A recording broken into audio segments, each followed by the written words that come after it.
자, 이렇게 다 오릅니다. 부동산도 마찬가지입니다. 집값은 계속 오릅니다. 매매값도 오르고 전세값도 오르고 이젠 월세값도 오르기 시작했습니다. 갈수록 이렇게 어려워지다 보니까 최근에요, 이 틈새 시장을 노리는 되게 특이한 현상도 나타났습니다. 대학생 김모 씨가요, 실습을 하기 위해서 동기들과 6주 동안 아파트를 임대하기로 했는데 단기 임대입니다. 단기 임대. 6주 동안만 그 아파트에 들어가겠다. 출장, 이사 등으로 수요가 높고 한 플랫폼 단기 임대 계약 건수가요, 부쩍 늘었다는 겁니다. 그러니까 이제는 전세, 월세를 넘어서서 저 아파트 일주일만 쓸게요. 네. 6주만 쓸게요. 뭐 이런 시장도 나타났다고요? 네, 그렇습니다. 그러니까 주 단위에서 뭐 길면 한 달 정도 굉장히 짧은 기간만 거주하는 형태인 네. 거죠. 이제 이게 얼마나 단기 임대 수요가 많아졌냐면 코로나19를 거치면서 일단은 단기 임대 수요가 폭발적으로 증가하기 시작해서 최근 2, 3년 사이에 더 급격하게 늘었다라고 해요. 어떤 아파트가 인기가 많냐? 예를 들면 가구라든지 가전 같은 것들이 빌트인 형태로 좀 완비된 이런 아파트들이 특히 인기가 많다고 하고요. 그래서 서울 강남이라든지 도심을 중심으로 뭐 이런 아파트들이 단기 임대로 매물이 나온 경우가 굉장히 많아졌다고 합니다.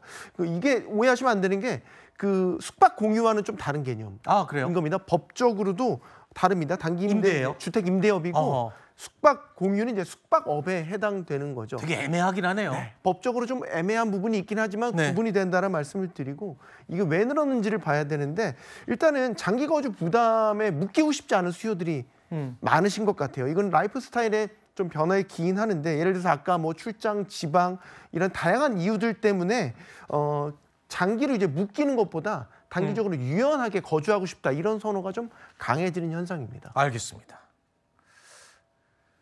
자, 그리고요, 또 특이한 현상이 감지됐습니다. 최근에 강남의 한 고가 아파트 단지에서 시세보다 10억 원 이상 저렴한 매매가 이루어지고 있다는 소식이 들려서요, 저희 채널A 기자가 단독으로 취재를 해봤습니다. 17억 5천만 원에 그쯤에 거래가 됐다고 나와가지고요. 이건 아마 저 가족 간 거래일 거예요. 가족 간 거래도 그런 금액은 위에 아마 뭐가 문제가 있을 겁니다. 30억 정도 하는 게 맞는 거예요? 맞습니다. 세법을 우회해서 중요한 것으로 확인이 될 경우에는 납부불성실 가산세와 신고불성실 가산세처럼 가산세의 부담을 져야 된다는. 자, 그러니까 송파구의 한 아파트 단지입니다. 저게요, 원래 30억 가까이 합니다. 29억 원짜리인데 최근에 17억 5천만 원의 거래가 성사가 된 겁니다. 내놓은 게 아니라 이미 팔린 겁니다. 사고 판 행위가 끝난 거죠. 무려 11억 5천만 원이나 싸게 거래가 끝났습니다. 근데 이게 이 송파구의 이 30억짜리 아파트만 해당되는 게 아니라 서초구의 한 아파트는요, 55억 원짜리가 무려 14억 9천만 원이나 싸게 40억 원에 거래가 된 겁니다. 이것도 거래가 이미 끝났습니다. 이 가격에 팔고 산 겁니다. 되게 수상한 거래인데요.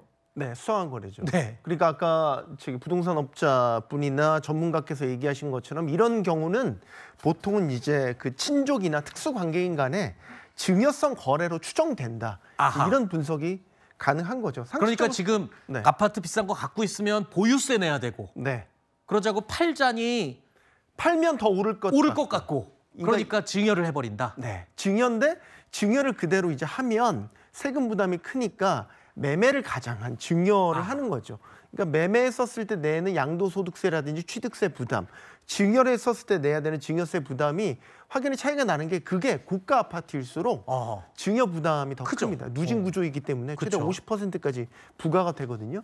그러니까 이제 매매를 가장한 증여를 하고 있다라고 보는 거고 이런 경우가 이제 형격이 이상 거래다라고 탐지될 경우에는 세무당국에서 별도로 조사를 해서요. 네. 아까 말씀하신 대로 가산세를 더 부과할 수도 있습니다. 네. 그러니까 저런 거래를 원칙적으로 하시면 안 되는 겁니다. 증여할 때는 증여를 그대로 하셔야 되는 거고. 근데 이제 이런 현상이 나타나는 거는 말씀하는 대로 지금 거래를 다 묶어 놓는데 가격은 계속 오르고 있지 않습니까? 그러니까 이런 시장 상황에 집주인들이나 어떤 친족 간 선택이 이제 매매를 가장한 증여 거래를 하는 이런 신풍속도가 나타나고 있는 겁니다. 그러니까 평소에 일반적일 때는 저렇게까지는 무리해서 안 하겠죠.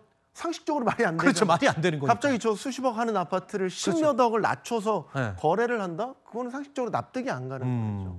그러니까 친족 간의 거래 또는 특수관계 인간 그렇죠. 거래. 자녀들에게 이거를 차라리 증여해서 네. 갖다 주는 게 낫겠다. 미리 대신, 빨리 주는 네. 게 낫겠다. 근데 대신 세금 부담을 좀 덜하게 아하. 매매로 위장한 거래일 수 있다라고 보고 있는 거예요. 이렇게 우리 채널A 뉴스에일 라이브처럼 이거를 보도를 했습니다.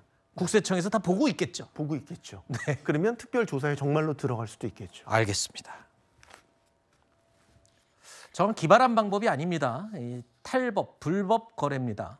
국세청에서도 보셨으면 어떻게 하실지 빨리 조치를 취하시기 바랍니다.